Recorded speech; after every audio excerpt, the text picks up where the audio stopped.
সমুদ্র পাহাড় ছেড়ে সোজা মরুভূমিতে 5 দিন ধরে পায়ে হেঁটে মরু অভিযান শুরু করল হাওড়ার একটি অ্যাডভেঞ্চার সংগঠনের 10 সদস্য। 8ই জানুয়ারি রাজস্থানের জয়সলমীর জেলার খুরিগ্রাম থেকে শুরু হয় যাত্রা। 5 দিনে প্রায় 80 কিলোমিটার বালিপথ পাড়ি দিয়ে ফের খুরিতেই শেষ হয় এই অভিযান।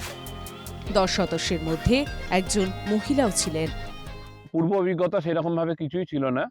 এখানকার যা গাইড তার সঙ্গে আমরা যোগাযোগ করে কিছু উটের ব্যবস্থা করেছিলাম। মরুভূমিতে থর মরুভূমিতে সারাদিন ধরে হেঁটেছি।